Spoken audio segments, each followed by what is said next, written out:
All India Radio presents Morning News.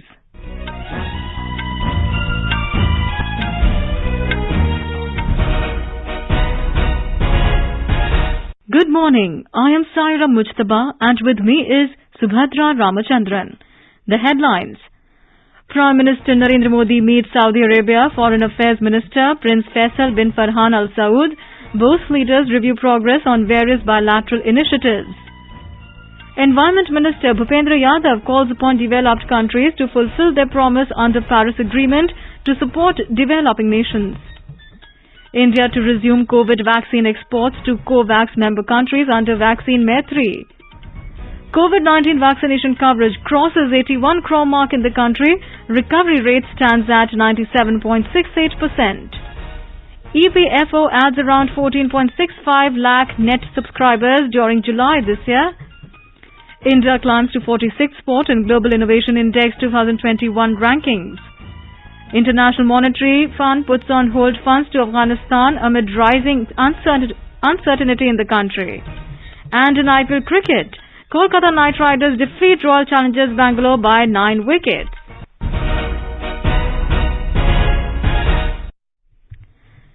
As the nationwide free COVID-19 vaccination campaign at government facilities for those above 18 years is going on, we advise our young listeners to get vaccinated and also help others get vaccinated. We also advise our listeners not to lower their guard as COVID-19 remains a threat to our health. Please stay at home unless it is essential to go out and continue to follow these 3 simple steps.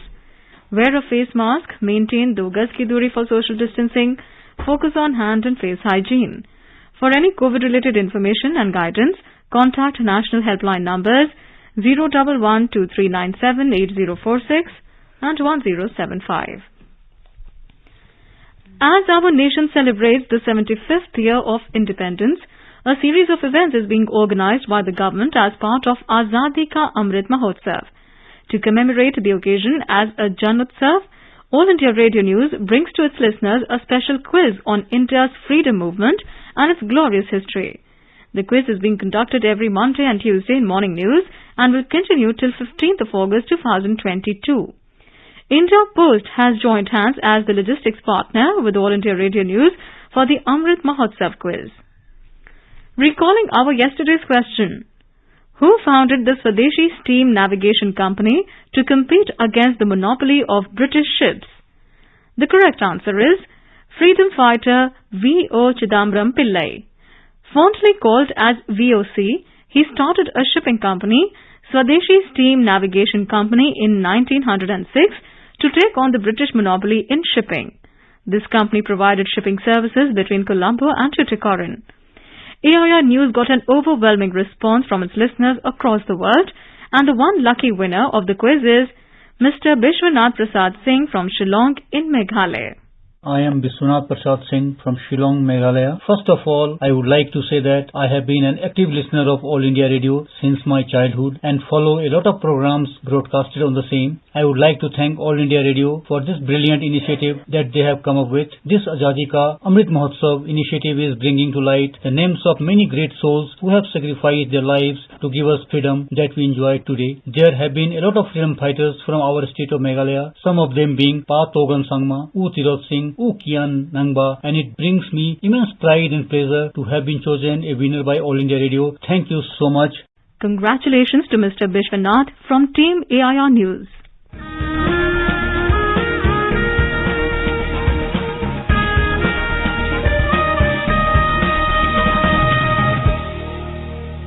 And now coming to our 12th question of the Amrit Mahotsav quiz in English. Which incident forced Mahatma Gandhi to halt the non-cooperation movement? Which incident forced Mahatma Gandhi to halt the non-cooperation movement? Listeners can send their responses to the question over WhatsApp on 8826 546262. Repeat, 8826 546262 or through email on amritmahotsavquiz@prasarbharati.gov.in. I repeat, amritmahotsavquiz@prasarbharati.gov.in. And now the news in detail. Prime Minister Narendra Modi yesterday met Minister of Foreign Affairs of Saudi Arabia, Prince Faisal bin Farhan Al Saud. The meeting reviewed progress on various ongoing bilateral initiatives, including those taken under the aegis of the Strategic Partnership Council established between both the countries. Mr. Modi expressed India's keenness to see greater investment from Saudi Arabia, including in key sectors like energy, IT and defense manufacturing. The meeting also allowed exchange of perspectives on regional developments, including the situation in Afghanistan. The Prime Minister conveyed his special thanks and appreciation to Saudi Arabia for looking after the welfare of the Indian diaspora during the COVID-19 pandemic. Mr. Modi also conveyed his warm greetings and regards to the King and the Crown Prince of Saudi Arabia. External Affairs Minister Dr. S. Jaishankar met his Norwegian counterpart, Ine Eriksen Søreide, on the sidelines of the UN General Assembly meeting in New York last night. They held a comprehensive discussion on Afghanistan. Dr. Jaishankar said it is important for the international community to take a unified approach and appreciated India and Norway working together in the UN Security Council. The External Affairs Minister also met Foreign Minister of Iraq, Fuad Hussein, and exchanged views on regional and global issues. They discussed historical ties, economic, energy and development cooperation linkages between the two countries. Dr. Jaishankar also met the new UK Foreign Secretary Liz Truss and exchanged views on developments in Afghanistan and the Indo-Pacific. He urged early resolution of quarantine issue in mutual interest. They also discussed the progress of Roadmap 2030. Environment Minister Bhupendra Yadav has said the COP26 should focus on climate finance in scope, scale and speed and transfer of green technologies at low cost. Representing India virtually at the UN Secretary-General's meeting with select leaders on climate change yesterday, the minister underlined the need for upholding the principles of United Nations Framework Convention on Climate Change process for any successful outcome in any climate change negotiations, including the upcoming COP26. In the meeting, crucial climate actions on finance, mitigation and adaptation required for tackling the climate crisis were discussed. The Environment Minister also mentioned about the concrete climate actions that India has been taking, including 450 gigawatt of renewable energy by 2030. He stressed that even at the UNFCCC, there is a very urgent need for giving due importance to adaptation and discussed whether the scale of resources is commensurate with the scale of the needs of developing countries. The minister also underlined that ambitious climate action in developing countries is dependent on ambitious support from developed countries under the Paris Agreement. He called upon the developed countries to fulfill their promise of the $100 billion per year goal made in 2009. Health Minister Mansukh Mandavia has announced resuming of Vaccine Maitri next month. Addressing the media, Mr. Mandavia informed that India will be resuming export of vaccines under Vaccine Maitri in order to fulfill the commitment of India towards COVAX in line with the motto Vasudev Kutumbakam. He informed that the surplus supply of vaccines will be used to fulfill the commitment towards the world for the collective fight against COVID-19. हमारी जरूरियात को पूरी करके अधिक production करेंगे। ये production के तहत हम वैक्सीन मैत्री को भी आगे बढ़ाएंगे। फोर्थ क्वार्टर में वैक्सीन मैत्री के तहत हम दुनिया को भी मदद करेंगे और कोवैक्स में भी हमारी जिम्मेवारी निभाएंगे। COVAX is co-led by Gavi, the Coalition for Epidemic Preparedness Innovations, CEPI, and WHO. Highlighting the importance of indigenous research and production of COVID vaccines in India, Mr. Mandavia said it is due to the relentless efforts and guidance of Prime Minister Narendra Modi that India was simultaneously undertaking research and production of COVID vaccines in line with the global developments. Informing about the expected production in the coming months, he said more than 30 crore doses will be produced in October and more than 100 crore will be produced in the coming quarter. Vaccine production बढ़ रहा है, vaccination कार्यक्रम तेजी से आगे बढ़ रहा है। सितंबर महीने में भारत सरकार को भारतीय कंपनियों ने बनाई हुई 26 करोड़ डोज मिलेगी। अक्टूबर में हमें 30 करोड़ से अधिक डोज मिलने की संभावना है। In a landmark achievement, India's COVID-19 vaccination coverage crossed the 81 crore landmark milestone. Till now, 81 crore 73 lakh 95,763 vaccine doses have been administered. More than 85.68 lakh vaccine doses were administered during the day yesterday. The Union Health Ministry said the COVID recovery rate in the country now stands at 97.68%. Bihar Chief Minister Nitish Kumar yesterday said that the state government has set a target to vaccinate 6 crore people of the state against the coronavirus pandemic. Mr. Kumar said this target will be achieved till December this year. The Chief Minister said over 5 crore doses of COVID vaccine have been administered in the state. Vaccine मिल रहा है और इसके लिए हमारी सरकार की तरफ से लोग केंद्र से बातचीत करते रहते हैं और निरंतर वहां से सप्लाई हो रहा है, तो इसलिए अब और ज्यादा तेजी से हम लोग काम करें, सब लोग सक्रिय हैं. The Chief Minister said Bihar is getting full support from the centre in terms of providing vaccines to the state. In Uttarakhand, primary schools are being opened today amid COVID protocols. According to officials, no gathering is allowed in the schools. All the classrooms are being sanitized. Temperature is being checked by the school authorities as the students enter in the school.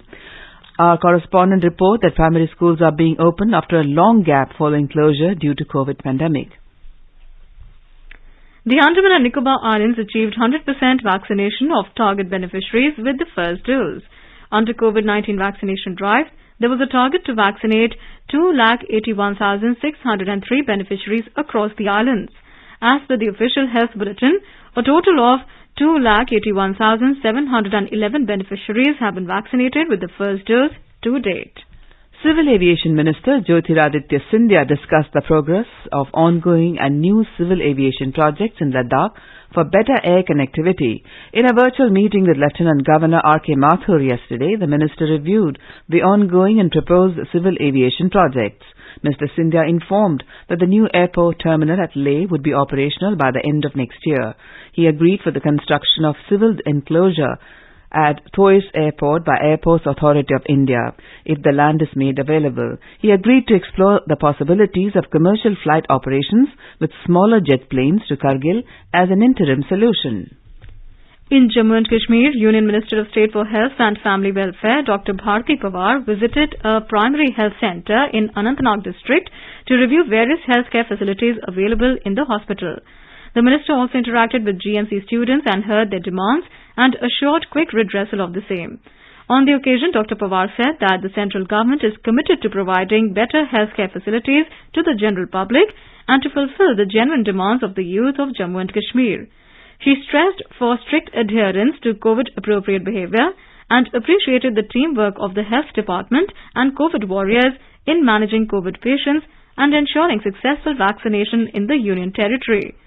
Later, the minister visited Martand Sun Temple and performed puja there.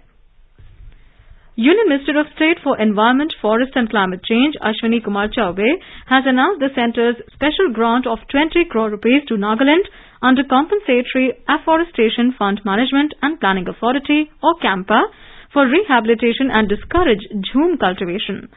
The Union Minister, who was on a visit to Nagaland, made the announcement during a press briefing held last evening at Kohima. He said, although the state does not fulfill the criteria to qualify for funds under CAMPA, it is a first of its kind that Prime Minister Narendra Modi has sanctioned the monetary assistance as a gift to the people of Nagaland, especially to the farmers. You are listening to the morning news on All India Radio. A reminder of the headlines before we move on. Prime Minister Narendra Modi meets Saudi Arabia Foreign Affairs Minister Prince Faisal bin Farhan Al Saud. Both leaders review progress on various bilateral initiatives. Environment Minister Bhupendra Yadav calls upon developed countries to fulfill their promise under Paris Agreement to support developing nations. India to resume COVID vaccine exports to COVAX member countries under Vaccine Maitri. COVID-19 vaccination coverage crosses 81 crore mark in the country. Recovery rate stands at 97.68%. EPFO adds around 14.65 lakh net subscribers during July this year. India climbs to 46th spot in Global Innovation Index 2021 rankings. International Monetary Fund puts on hold funds to Afghanistan amid rising uncertainty in the country. And in IPL cricket, Kolkata Knight Riders defeat Royal Challengers Bangalore by 9 wickets. For quick news updates round the clock, follow us on our Twitter handle at AIR News Alerts.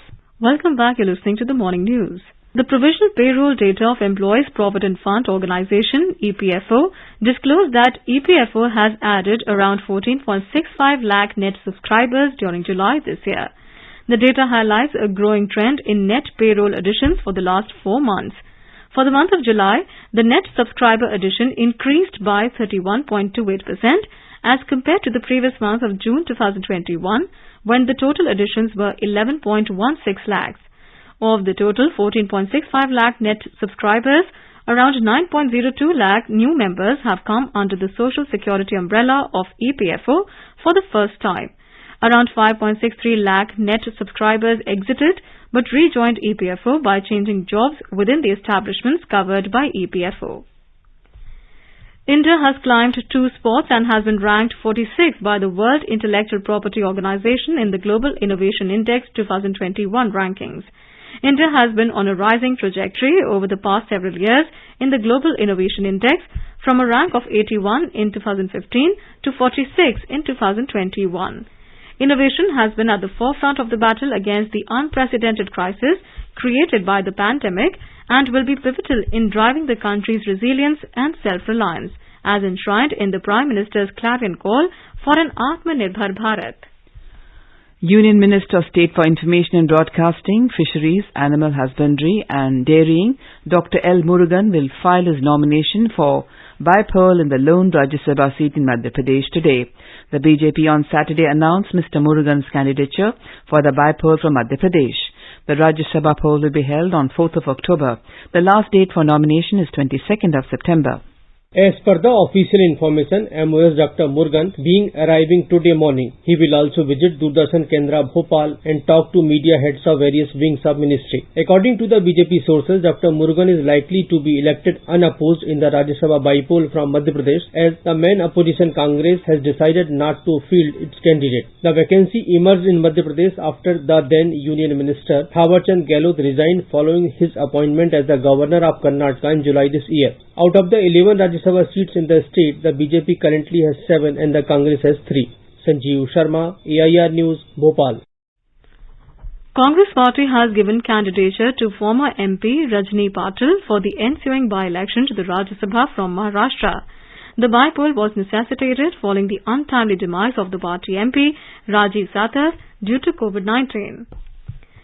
Deputy Chief Minister of Uttar Pradesh Keshav Prasad Maurya has said that the state government will thoroughly investigate the death of the head of Akhil Bharatiya Akhada Parishad, Narendra Giri, who was found hanging at his residence in Prayagraj. Expressing shock and grief over the demise of Narendra Giri, he said that the government will take all necessary steps to find out the exact cause of the death. Additional Director General Law and Order Prashant Kumar said that a suicide note was recovered in which Narendra Giri had accused Anand Giri and 2 others for circumstances leading to his suicide. He said that Anand Giri, a disciple of Narendra Giri, was detained from Haridwar with the help of Uttarakhand police and further probe is underway. As our nation celebrates the 75th year of independence, a series of events are being organized by the government as a part of Azadi Ka Amrit Mahotsav. Let's listen now to our special program Azadi Ka Safar. Azadi Ka Amrit Mahotsav.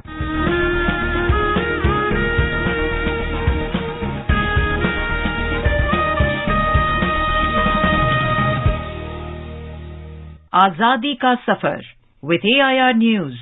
Birth of a Nation. India's glorious freedom struggle is one of the greatest movements the modern world has ever witnessed.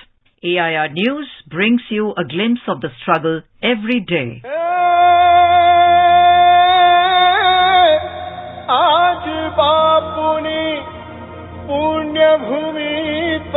In today's episode, we remember the great Indian freedom fighter and former Chief Minister of Saurashtra in the present-day Gujarat, Uchang Rai Naval Shankar Dhebar. UN Dhebar was born on this day in 1905 in a hamlet near Jamnagar. Under the influence of Mahatma Gandhi, Dhebar gave up his legal career to join the Indian independence movement in 1936 in his hometown, Rajkot. Dhebar led the Satyagraha in the princely state of Rajkot between 1938 and 1942 and actively participated in the individual, Satyagraha and Confederation movement. For his role in the Indian independence movement, he was imprisoned thrice by the British colonial government.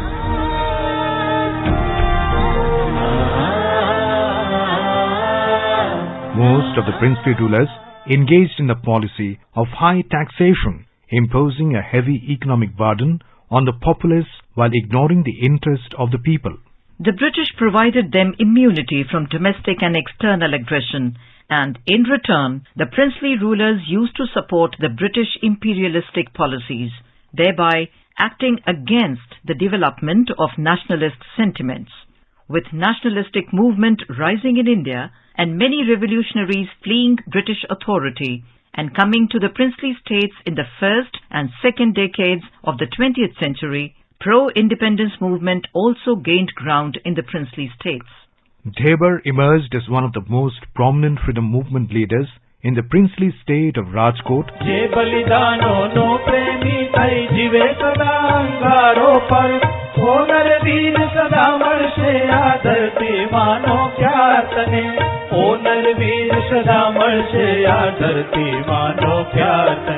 Debar was instrumental in the creation of United Saurashtra. In October 1947, when the Nawab of Junagadh tried to integrate the state of Junagadh into Pakistan, Debar led the movement from front and declared a total economic boycott, forcing the ruler of Junagadh to go underground. Later, the boycott method was used by other smaller states, prompting intervention by the Indian government. Thus, with the efforts led by Debar, freeing the powerful Junagadh state from the grip of its autocratic ruler, the path towards a much larger confederation of states became possible.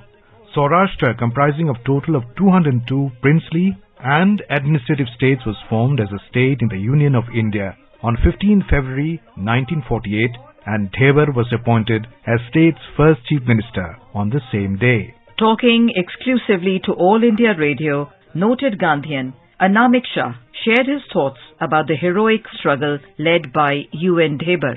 देबर भाई ने कानूनी व्यवस्था के अंतर्गत शांत क्रांति करके लैंड रिफॉर्म किए और जो खेती करते हैं उनको ये जमीन मिले ऐसा प्रावधान किया।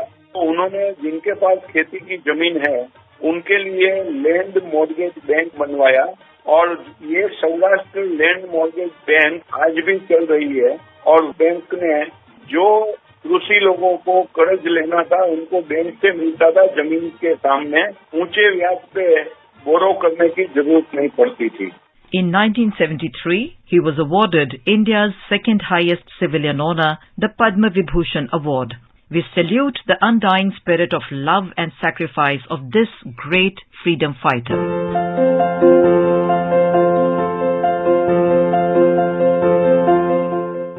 It was on this day in 1949 that the Maharaja of Manipur, Bodh Chandra Singh, signed merger agreement with the Union of India, and as a result of the agreement, the Manipur state merged into the Indian Union as a Part C state with effect from 15th October 1949. Later, the state was given a substantial measure of local self-government under the Territorial Councils Act of 1956, a legislative body, and Council of Ministers in 1963, and full statehood in 1972.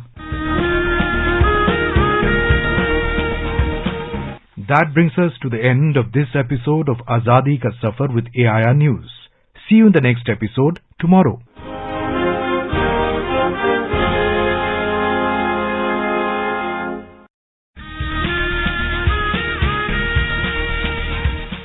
Bharat के स्वतंत्रता संग्राम में अनगिनत स्वतंत्रता सेनानियों ने अपने प्राणों की आहुति दी।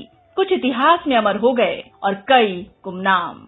आजादी के अमृत महोत्सव के अंतर्गत 75 कड़ियों की श्रृंखला में हम उन वीरांगनाओं की बात करेंगे जिनका योगदान कभी भुलाया नहीं जा सकता। प्रत्येक मंगलवार परिक्रमा में सुनिए अपराजिता, देश की वीरांगनाओं को आकाशवाणी का सादर नमन। In today's episode of Aparajita, we will bring you the saga of Uda Devi. Union Territory of Ladakh will be organizing the first ever Himalayan Film Festival from 24th to 28th of September in Leh. Information and Broadcasting Minister Anurag Thakur will inaugurate the 5-day film festival in Leh on the 23rd of this month. A report. The Himalayan Film Festival is being organized by Union Territory of Ladakh in collaboration with the Directorate of Film Festivals, Information and Broadcasting Ministry and hosted along with the Ladakh Autonomous Hill Development Council, Leh. UT Secretary Padma Ango said the film festival is part of celebration of Azadi Ka Amrit Mahotsav and to showcase the talent from 12 Himalayan states and Union Territories with Janbagdari of local filmmakers. Popular films from Himalayan states besides select Indian panorama films will be showcased during the 5-day festival. Master classes on editing, acting and networking opportunities will be conducted during the festival. Similarly, conversation sessions with renowned film personalities are also being organized. Ramesh Chandra, All India Radio News, Leh. The International Monetary Fund, IMF, has put on hold funds to Afghanistan amid rising uncertainty in the country. These developments came after IMF recently announced a $650 billion special drawing rights or SDR allocation for member countries, but Afghanistan at the moment will not be allowed to access these funds. In the Indian Premier League IPL 2021, Kolkata Knight Riders registered a comfortable 9-wicket victory over Royal Challengers Bangalore at Sheikh Zayed Stadium in Abu Dhabi last night. Today, Punjab Kings 11 will take on Rajasthan Royals at Dubai International Stadium. And now let's take a look at the weather update for today. Srinagar will have a partly cloudy sky with 1 or 2 spells of rain or thunder showers. Temperature will hover between 15 and 27 degrees Celsius, while Jammu will have a partly cloudy sky as well with 1 or 2 spells of rain. Leh is expected to have a generally cloudy sky, while Gilgit also will have a cloudy sky. Muzaffarabad will expect some thunder showers today. Temperature will hover between 21 and 34. National capital Delhi is to witness a generally cloudy sky with light rain. Temperature will hover between 27 and 34 degrees Celsius. Kolkata is likely to observe generally cloudy sky with 1 or 2 spells of rain or thunder showers. And now an overview of today's newspapers. Recent developments in Punjab Congress continue to dominate the headlines in all dailies today. Under fire, Congress says will fight polls under vote Channi, Sidhu, writes the Times of India, while Hindustan Times report Channi takes over but Congress drama continues. COVID vaccine export to resume from October, writes Business Standard, while all papers have also covered UK's travel curbs for Indians. Racist best. Indians slam new UK travel curbs. The Hindu Business Line writes, UK's new vax rule sparks anger in India. However, some relief for those travelling to US. The Hindu Business Line says US to lift air travel ban by early November for fully vaccinated passengers. And finally, with schools reopening for the first time in the pandemic, the Times of India writes, when school isn't a screen for first time. The paper carries a picture of kids entering a school campus in Gurgaon. Before we end the bulletin, a reminder of today's question of the Amrit Mahotsav quiz. Which incident forced Mahatma Gandhi to halt the non-cooperation movement? Which incident forced Mahatma Gandhi to halt the non-cooperation movement? WhatsApp your response on 8826 546262 or through email on amritmahotsavquiz@prasarbharati.gov.in. Celebrate 75 years of India's independence by participating in Amrit Mahotsav quiz with AIR News. And now, before we end the bulletin, the headlines once again. Prime Minister Modi meets Saudi Arabia Foreign Affairs Minister Prince Faisal bin Farhan Al Saud. Both leaders review progress on various bilateral initiatives. Environment Minister Bhupendra Yadav calls upon developed countries to fulfill their promise under Paris Agreement to support developing nations. India to resume COVID vaccine exports to COVAX member countries under Vaccine Maitri. COVID-19 vaccination coverage crosses 81 crore mark in the country. Recovery rate stands at 97.68%. EPFO adds around 14.65 lakh net subscribers during July this year. India climbs to 46th spot in Global Innovation Index 2021 rankings. International Monetary Fund puts on hold funds to Afghanistan amid rising uncertainty in the country. And in IPL cricket, Kolkata Knight Riders defeat Royal Challengers Bangalore by 9 wickets. For details of these stories and more, log on to our website www.newsonair.gov.in and News on AIR app. And with that, we end the morning news. Have a great day.